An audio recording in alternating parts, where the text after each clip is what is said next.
यकीन नहीं होता मैम, नेट उपयोगकर्ताओं के लिए इतने सारे खतरे हैं। क्या और भी हैं इनके अलावा? हाँ राजेश, तुम्हें नेटवर्क के दूसरे खतरों के बारे में भी जानना चाहिए। दूसरे खतरे? वो क्या है मैम? वायरस और स्पाईवेयर के अलावा कुछ और भी खतरे हैं। चलो मैं इनके बारे में बताती हूँ। इसकी शुरुआत SQL से करते हैं। अक्सर सीक्वल बोले जाने वाले SQL का पूरा नाम स्ट्रक्चर्ड क्वेरी लैंग्वेज है। SQL डेटाबेस में एक्सेस कर उसमें छेड़छाड़ करने देता है। तकनीक विकसित होने के साथ ही वेबसाइट्स भी तकनीकी रूप से उन्नत और प्रकृति में गतिशील होती गईं।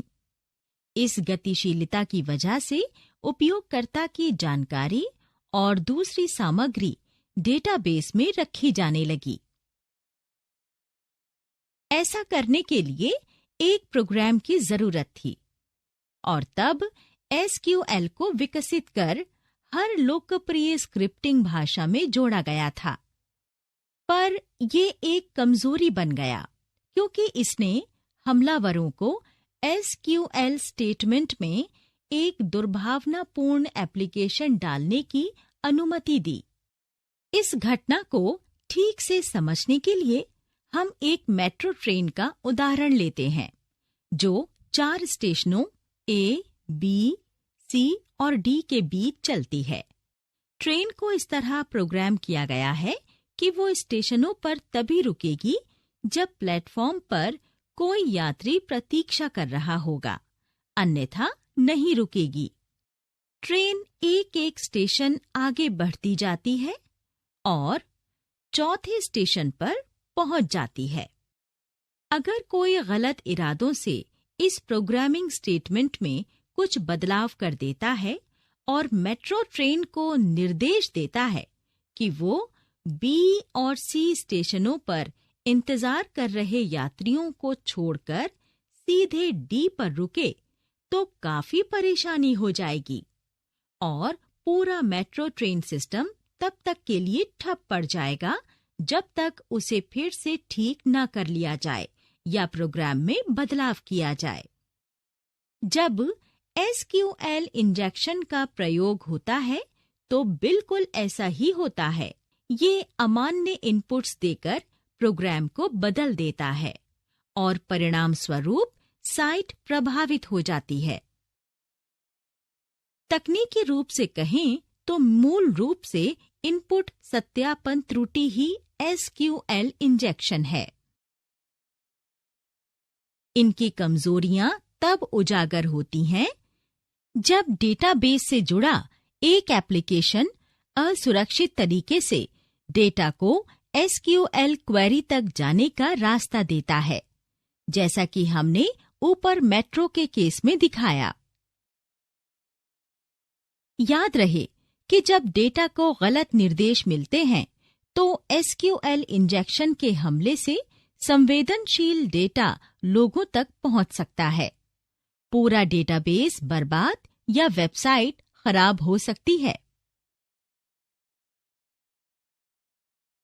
सुरक्षा में घुसपैठ के आधार पर SQL इंजेक्शन को सभी घुसपैठियों में सबसे खतरनाक माना गया है और पहले स्थान पर रखा गया है। ये लंबी अवधि से अनवरत और मजबूती से शीर्ष के हमलावरों में जगह बनाए हुए है।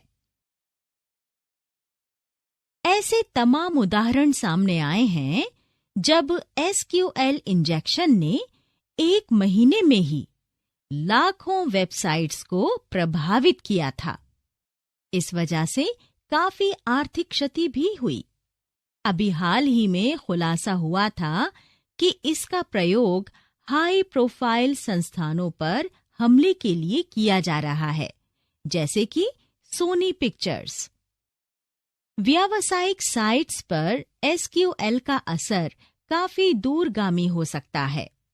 अगर हमला सफल रहा तो इससे अनधिकृत लोग उपयोगकर्ताओं की सूची देख सकेंगे, पूरा टेबल मिटा सकेंगे और कुछ मामलों में हमलावर डेटाबेस पर प्रशासनिक अधिकार कर लेता है और व्यवसाय के लिए ये सभी अत्यधिक हानिकारक हैं। अगर SQLI से होने वाले हानि की बात करें तो भरोसा टूटने के साथ ही ग्राहक की तमाम निजी जानकारी जैसे कि फोन नंबर, पता और क्रेडिट कार्ड की जानकारी चोरी हो जाती है। हालांकि इस वेक्टर से किसी भी SQL डेटाबेस पर हमला किया जा सकता है, लेकिन वेबसाइट्स ज्यादा आसान शिकार होती हैं। तो क्या ऐसे उपाय हैं जिनके जरिए कोई उपयोगकर्ता SQL इंजेक्शन के हमले से बच सके? वेबसाइट बनाने वाले ज्यादातर इस तरह के हमलों से बचने का तरीका इजाद करते हैं।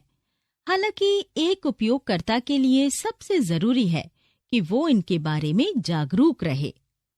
जरूरी है कि उपयोगकर्ता अपने सिस्टम को नियमित रूप से अपडेट करता रहे, सिस्टम को हमेशा ठीक रखे ताकि वो माध्यम ना बनने पाए जिससे कि ये हमले किए जाते हैं।